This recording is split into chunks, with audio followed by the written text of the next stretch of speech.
Hey, what's up, guys? It's Gun Thug here, right over here. And I'm not going to be doing this match. I'm going to be doing this match from this week. I think I promised you guys I would try to do this one and make it a quick video. Now, you're probably thinking to yourself, wait a second, you're going to do a commentary on a Gen 4 match? Really?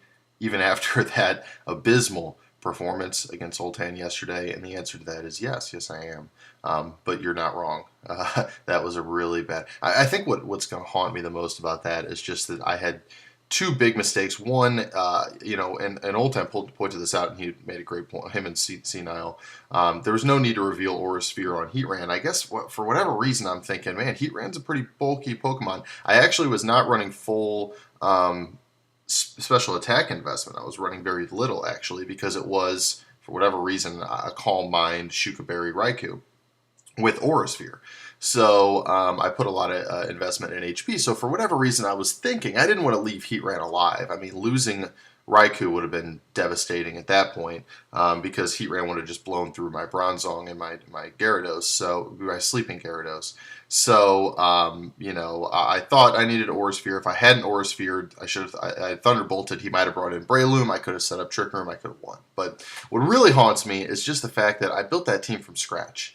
And how I thought it would be okay to have a team with no speed control, no priority moves, nothing. My fastest Pokemon being a non-speed natured Raikou at 329. That's unacceptable. That's not, if you're building a team, you have to have something that can account for a fast physical or special sweeper above that Flygon speed tier. I must have thought to myself, well, this will, I don't know what I was thinking, but anyways, it's over with and it's early in the season, so hopefully it doesn't have too great of an impact. And speaking of early in the season, we are seeing, I think, some kinks being worked out from our DPP players, obviously myself included, on just, what to expect from your opponent, how to play certain situations, certain relatively common situations. And I think as we see the season go on, we'll see tighter and tighter DPP matches. I also think we'll see less of that kind of cancerous archetype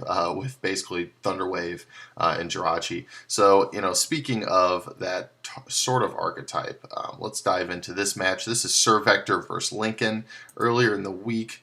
And we're going to go, I do not want to do fast. Let's go back to this first turn here. I don't know why. I think that was when I was just watching it through beforehand to have some knowledge of what's going on here. So it starts off, Jirachi Heatran, good lead matchup for Linken, obviously, when you can get Heatran out there. Now, I have known Jirachi to run HP Ground on a lead set. I do it sometimes, especially on an Akaberry Jirachi. It's a very good combination because you're going to catch your Heatran, your Infernape, trying to just muscle through you with fire moves, and that HP Ground is going to be helpful. HP Ground's always nice whenever you have an opponent who decides to try to trap you with Magnezone, which I think it's not a good idea to try to trap Jirachi with Magnezone, but that's always fun when you bust that out. However, lead Heatran often carries things like Shukaberry or Focus Sash to where it's probably going to get its job done anyways. So, we're going to see Vector predictably bounce out here. He's not going to want to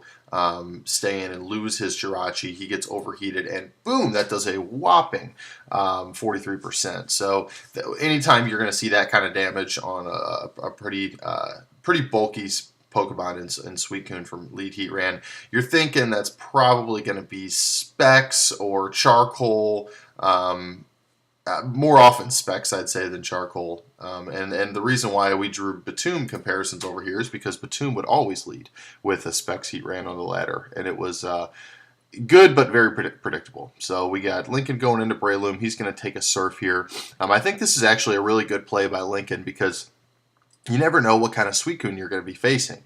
In Gen 4, people think of Crocoon, which is the physically defensive Calm Mind Sleep Talk set, but Suicune is actually remarkably versatile and has a great speed tier up at 288, I believe, is its max, or maybe 290, but that actually outspeeds your non-scarfed Heatrans, and it's just in general, it outspeeds, your Adamants, Lucarios. I think just generally Suicune is going to be able to run enough speed comfortably to do whatever it wants. Even if it's not running a lot of speed, it's usually going to have enough speed to outspeed Breloom because so many of them are Adamants, so many of them invest in HP.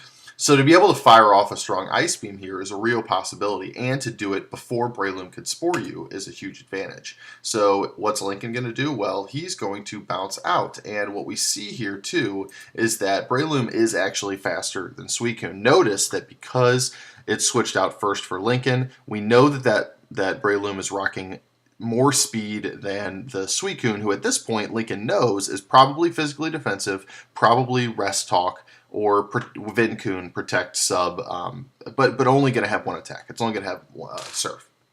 So that's valuable information for Linken to know right now. Then we've got Rotom versus Roserade. They both decide to switch out. I guess the theory was going Roserade on Breloom would be a good way to soak up that Spore. But he goes to Roserade, and then he goes to Heatran. Now, I don't think this is the move that someone who's played a little bit more Gen 4 is going to make. Vector is a great overall player. I think he's still getting his feet wet a little bit in Gen 4. You're probably not going to see Overheat on too many Rotoms. You're just not. I think that some Scarfed Rotom will run Overheat, and I don't think that's a terrible option on that particular set. But even if this was a Scarfed Rotom running Overheat, it's probably not locking itself into it on a Roserade, who's generally, especially when it's not elite, generally Roserade's going to be bulky enough to take that Overheat and potentially even 2 Overheats to get its job done, to get its spikes down. So Rotom is almost always going to bounce out from Roserade, and you know, Vector probably giving a little too much credence to the threat of Overheat there, trying to be a little too sneaky, catching Heatran with a Flash Fire. You know, it was overplaying, and it was definitely a mistake, and it cost him big time here, because what we're going to see is he's going to go ahead and Protect, which tells us this is probably a bulky Heatran, and then a Thunder Wave comes in from Linken. So right now, you know as Heatran that you better be faster than this Rotom, or else you're getting paralyzed. So what he's going to do is he's going to roll the dice with a sub.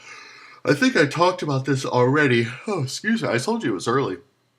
I think I talked about this already at some point on the forums, but I do think that Vector must have thought, well, it's a sub Rotom, it's probably a bulky Rotom. He actually has not done any damage to this Rotom yet. That's from the sub. So he doesn't know.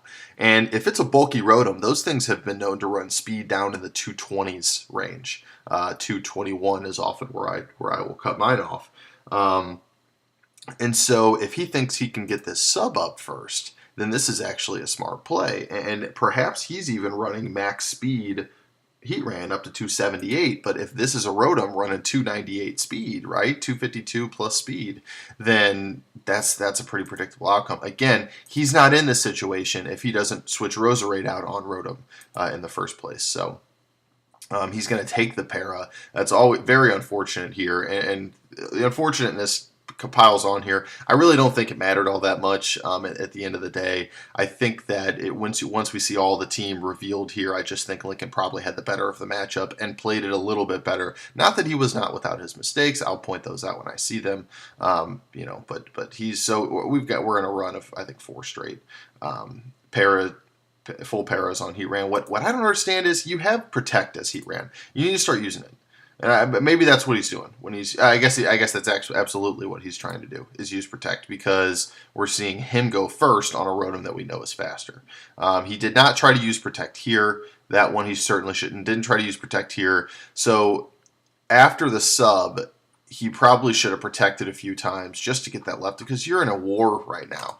All you're really trying to do is get this sub down, which he does manage to do. He finally gets a Protect up, saves himself a little health. Again, a little too late, I think.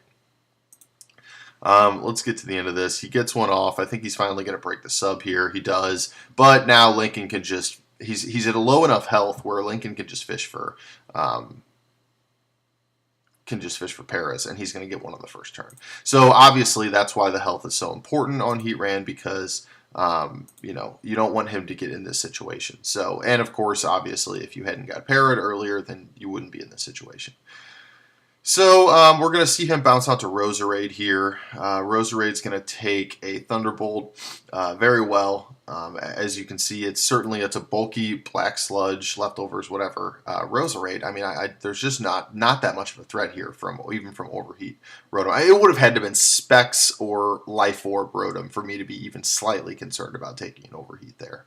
So he's going to get one layer of Toxic Spikes down. I want to make a comment about this. Back to my boy, you can see 3 of his Pokemon, and none of those 3 Pokemon are affected by Toxic Spikes. So you're taking a huge dice roll right here, leaving this Rotom up with a sub just to get a layer of Toxic Spikes down. I think that's really you got to know your priorities. You got to kind of realize that you're going to be in a much better position here without the special defense drop and without him behind a sub. So he goes for sub again, predictably. He's just going to fish for a para here, which, again, it is what it is in Gen 4. Some people enjoy playing this way. He's going to sub again. He's going to Shadow Ball. And so he does Shadow Ball, and we get another special defense drop. We see that it's a Rest Roserade, which means he really doesn't fear anything Rotom does. And again, it begs the question why he switched out earlier, but he's going to go out to Heatran here. Heatran's going to take a Shadow Ball. It is going to get the special defense drop, which does matter because I think with the Protect, he would have been able to survive a Thunderbolt. And that's just kind of, the luck certainly has not been going his way this game. He's going to lose that, go back to Roserade, get Parrot again.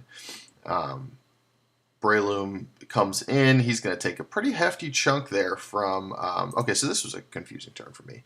He's going to take a pretty hefty chunk there from Energy Ball. I'm not 100% sure. I don't know if Breloom would have been my switch in there for Roserade, unless maybe he thinks Roserade's going to slap him with a Sleep Powder, or I don't know why you don't... If your goal to this point in the match has been to fish for paras on the subs to Rotom, maybe he figured he just didn't feel like trying to break through this Roserade with Rotom and waste all its PP. So he goes to Breloom. Breloom subs, which is, I suppose, the right move here. And then the Leech Seed, I don't get that. I don't understand why Vector thought that he'd be switching out here. Unless he's thinking, hey, this is the gen where Spore affects grass types, so maybe Leech Seed does too. It does not. But I don't know why you're predicting a switch there, which is the only way that Leech Seed really makes sense.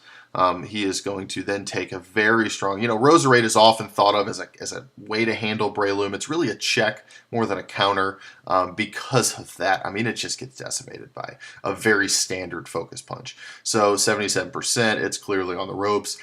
He'll fish for another... para here. I don't think he's going to get it.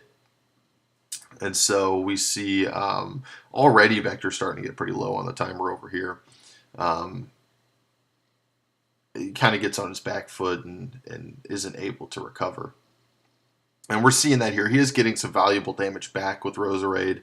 I'm not really sure what Linken probably should not be going this far to try to fish for a sub, especially to the point where he's now in danger if Sand goes up, coming in on Sand and Rocks. So he'll finally go to Jirachi here. We see a team that's pretty well equipped for this Roserade, certainly not affected by Toxic Spikes, or not all that strongly affected by Toxic Spikes. So Jirachi, he's Cancerachi as well.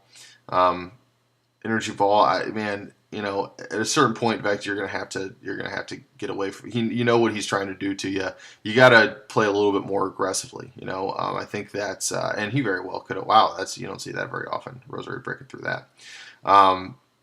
Again, it's easy to obviously coach in hindsight and all that. But you have to kind of keep the momentum, keep the upper hand against teams that are trying to play this defensively, that are trying to sit behind substitutes. I mean, if you're constantly pressuring, and you have to bring at least one save. I like to, on every DPP team I like to bring one Pokemon that I think is going to be able to handle Thunder Wave, Iron Head spam. Whether that's Magnezone, whether that's Swampert, whether that's Heatran, I mean, you have to bring someone that can do it. We see a very strong Overheat come in here. Why? Again, I mean, at this point, if you're Jirachi, it's too late for Stealth Rock. You're way on your back foot. You're in the danger of losing this game. You need to come up with something right away. I think that would probably been a good time there to...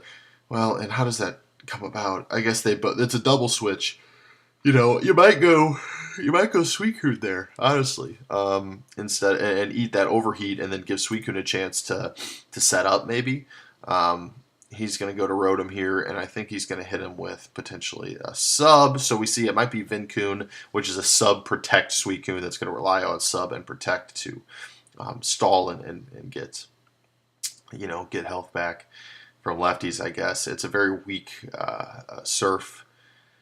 Doesn't do a lot of damage at this point. I think he probably knows he's about done. Again, though, regardless of whether he's done or not, you've got the Roserade's dead. You do have a full heat, but paralyzed Rotom. You haven't seen Rotom's, well, you know Rotom's moveset. You know he's got Shadow Ball. So I think at this point he just knew it was over, and he's in danger of losing the timer, and it does go off. Now, I don't know what their lasts are. I don't think that Linken was running, I would say maybe one of these two Pokemon was susceptible to toxic spikes. But I wouldn't be surprised if we have a flying last, something like Dragonite or maybe even Gyarados, although not a lot to take Thunderbolts. And then, I don't know, just another maybe a Flygon. So, again, especially if it's Flygon, I mean, that's just a terrible team to try to run toxic spikes against. And obviously, you don't know that going in. As for Vector, I'm not sure on the last. It's obviously something that wasn't going to be able to break through all of this. Looking at the team just real briefly, I don't know, Infernape. Yeah, maybe Infernape, but if only I could predict Infernape's as the sixth Pokemon in my own matches, maybe I'd be in better shape. But anyways, that was this. I told you I didn't want to make it too long, so that was this match. One of the I hate to say it, but one of the better matches from DPP this week. So we'll see. Hopefully we can all step our game up a little bit next week.